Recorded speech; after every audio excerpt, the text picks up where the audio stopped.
तो चलो देखो, CO2 अध्रुवीय, SO2 ध्रुवीय समझ में आ गया था। अब नेक्स्ट पॉइंट अपने पास है, एक और एग्जांपल कंपेयर कर रहे हैं अपन, अमोनिया NH3 एंड NF3। अगर इन दोनों की बात करें कि इन दोनों में से किसका द्विध्रुव आघूर्ण का मान अधिक है, या कौन ध्रुवीय है कौन अध्रुवीय है, तो कैसे पता चलेगा? ये मेरे पास नाइट्रोजन केंद्रीय परमाणु है, ठीक है। नाइट्रोजन ने 3 हाइड्रोजन के साथ सह संयोजक बंध बना रखा है, और इसके पास क्या है? एक एकाकी इलेक्ट्रॉन युग्म। यहां पर NF3 में भी सेम ये केस है, 3 फ्लोरीन के साथ तो एकल बंध है, और एक इसका एकाकी इलेक्ट्रॉन युग्म है।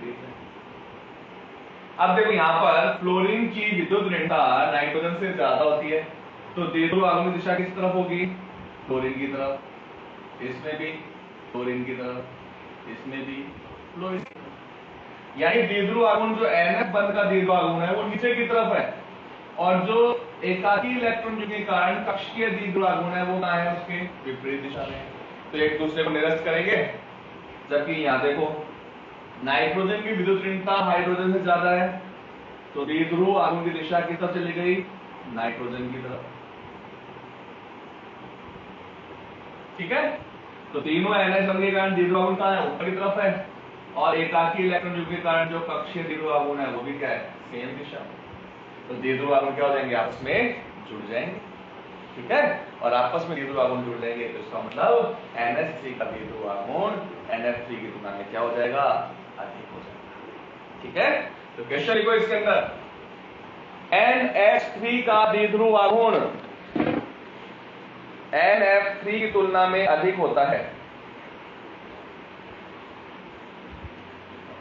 NF3 की तुलना में अधिक होता है क्योंकि NF3 में फ्लोरीन की विद्युत ऋणता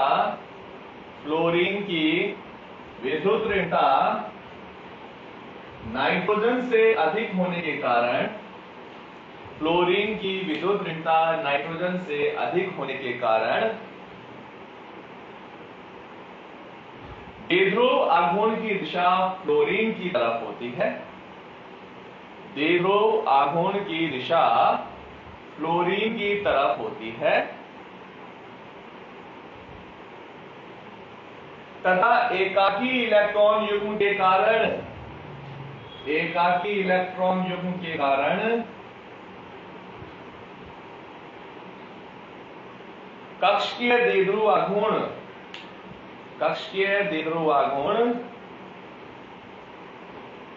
विपरीत दिशा में होने के कारण, कक्षीय द्विध्रुव आघूर्ण विपरीत दिशा में होने के कारण ये परस्पर एक दूसरे को निरस्त कर देते हैं।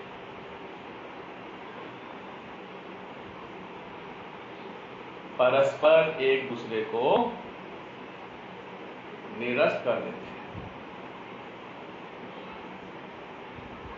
इस कारण इनके द्विध्रुव आघूर्ण के मान में कमी आती है। जीरो नहीं होगा क्योंकि बराबर नहीं है इसलिए, ठीक है। इस कारण इनके द्विध्रुव आघूर्ण के मान में कमी आती है। कितना होता है? 0.8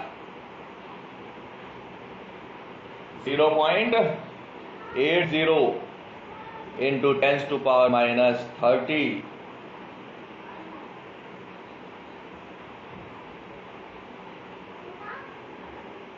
या इसको अपन डायरेक्ट लिखते हैं 1.86 डिग्री को मीटर में मुझको 1.86 डिग्री बाई n, ठीक है।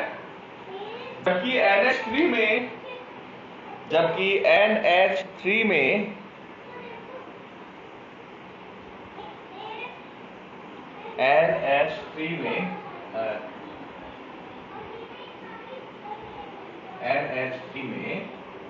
नाइट्रोजन की विद्युत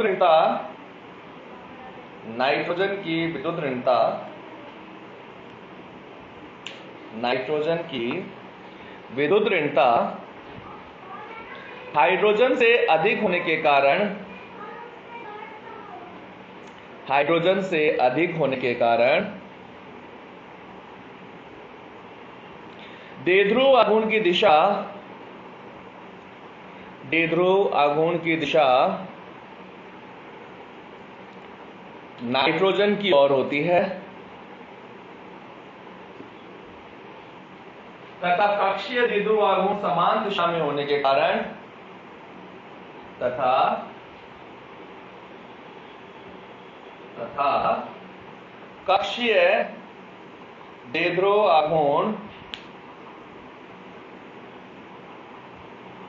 कक्षीय द्विध्रुव आघूर्ण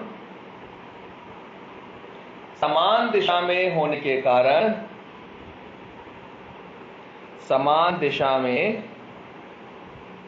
होने के कारण वे परस्पर जुड़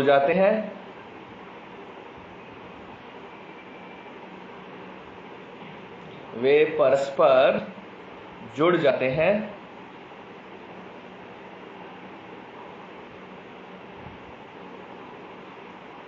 इस कारण इनके द्विध्रुव आघूर्ण के मान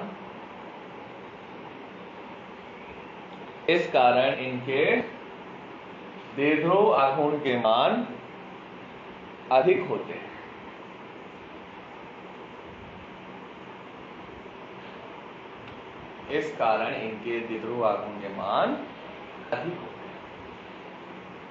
ठीक है, तो द्विध्रुव आघूर्ण का मान NH3 का ज्यादा होता है, NH3 का कम होता है। इसका रीजन क्या है? क्योंकि यहाँ पर तो क्या है, NH बंद का द्विध्रुव आघूर्ण भी नाइट्रोजन की तरफ और लॉन पेयर का द्विध्रुव आघूर्ण भी ऊपर की तरफ तो जुड़े, तो यहाँ क्या है, विपरीत दिशा में, इसलिए ये दूसरे को कैंसिल कर देंगे। ठीक है, तो ये हो गया अपने पास द्विध्रुव आघूर्ण। अब द्विध्रुव आघूर्ण का एक अनुप्रयोग है जो पीछे बुक में एक्सरसाइज क्वेश्चन में दिया हुआ है, तो यही लिख देते हैं अपन, लिख लो लाइन से करके। द्विध्रुव आघूर्ण की सहायता से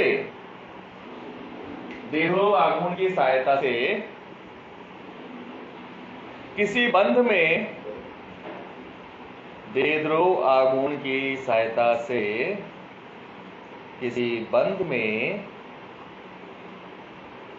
प्रतिशत आयनिक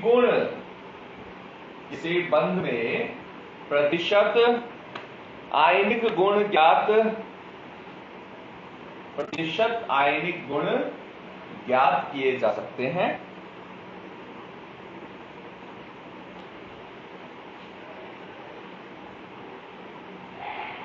प्रतिशत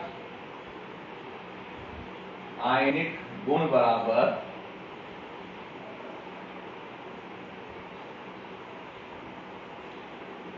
प्रयोगात्मक द्विध्रुव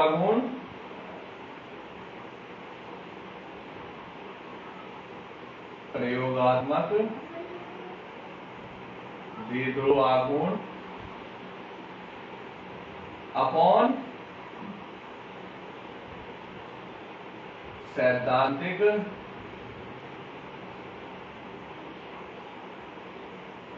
सैद्धांतिक द्विध्रुव आघूर्ण इंटू 100।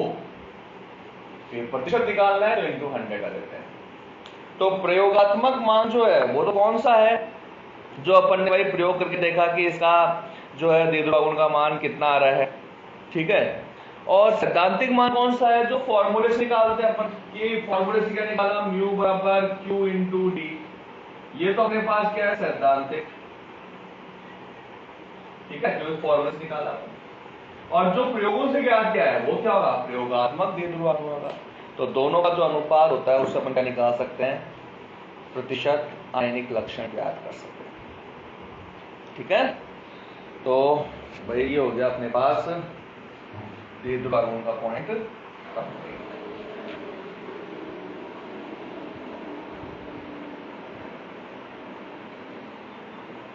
ठीक है, और तो मेरे हिसाब से शायद एक बार एनसीईआरटी और चेक कर लेना, ज्यादा डिटेल तो होगा नहीं, अपन ने ऑलरेडी बहुत डिटेल में लेके चले इसको।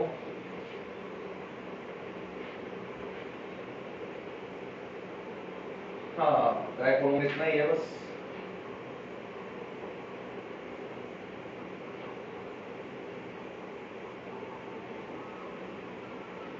बिल्कुल इतना ही रखा है, ज्यादा नहीं रखा, अपने तो फिर ज्यादा लिया है। तो ये तो हो गया भाई अपने पास सहसंयोजक बंधों में आयनिक गुण। ठीक है, द्विध्रुव आघूर्ण क्या बता रहा है अपने पास, सहसंयोजक बंध में आयनिक गुण निकालना है, प्रतिशत आयनिक गुण अपन, यौगिक सहसंयोजक है लेकिन प्रतिशत आयनिक गुण निकालना है। तो सहसंयोजक यौगिकों में आयनिक गुण पाए जा सकते हैं।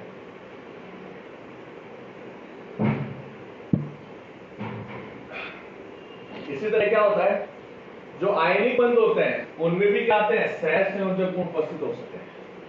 तो लिखो इसके अंदर आएगा, अगला है निकालो,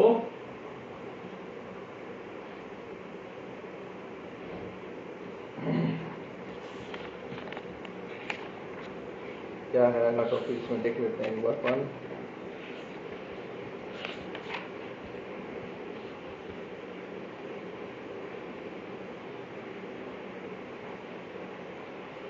लिखो तुम पदांश नियम, पदांश नियम या बंध का ध्रुवण, बंध का ध्रुवण। ठीक है, देखो पदांश नियम अपने क्या बताएगा कि आयनिक यौगिकों में सहसंयोजक गुण उपस्थित हो सकते हैं। तो लिखिए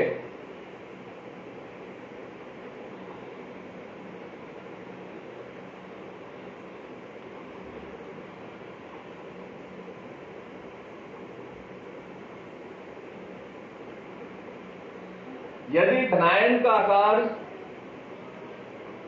यदि धनायन का आकार छोटा, धनायन का आकार छोटा व ऋणायन का आकार बड़ा हो, ऋणायन का आकार बड़ा हो, तो धनायन अपने, धनायन का नाभिक, धनायन का नाभिक अपने इलेक्ट्रॉनों के साथ साथ, अपने इलेक्ट्रॉनों के साथ साथ ऋणायन के इलेक्ट्रॉनों को भी आकर्षित करता है, अपने इलेक्ट्रॉनों के साथ साथ ऋणायन के इलेक्ट्रॉनों को भी आकर्षित करता है।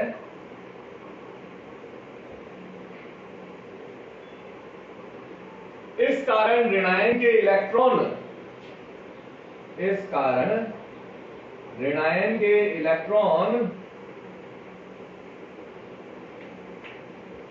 दोनों नाभिकों के मध्य आ जाते हैं, दोनों नाभिकों के मध्य आ जाते हैं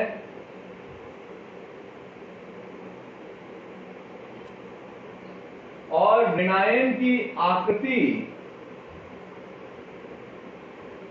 ऋणायन की आकृति विकृत हो जाती है, ऋणायन की आकृति विकृत हो जाती है।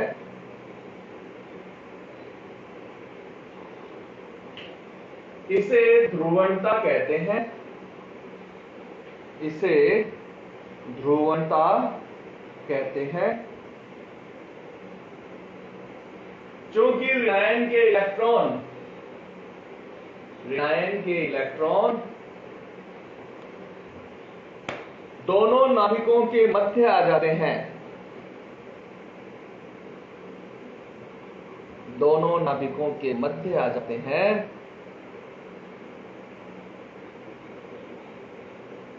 इस कारण इनमें, इस कारण इनमें सहसंयोजक गुण आ जाते हैं, इस कारण इनमें सहसंयोजक गुण आ जाते हैं।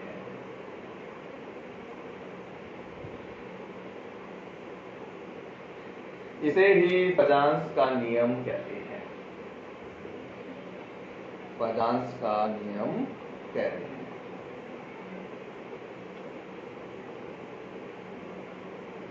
सहसंयोजक गुण आने के कारण, सहसंयोजक गुण आने के कारण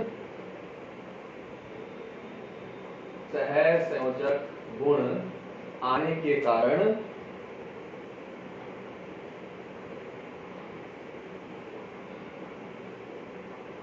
आयनिक यौगिकों के क्वथनांक गलनांक, आयनिक यौगिकों के क्वथनांक गलनांक व विद्युत चालकता में कमी आ जाती है।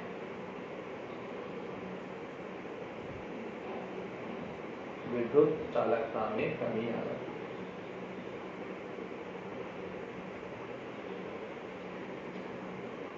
धनायन की ऋणायन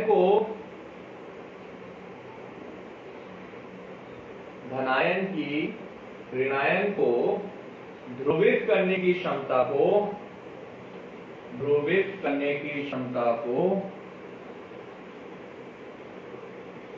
ध्रुवण क्षमता कहते हैं।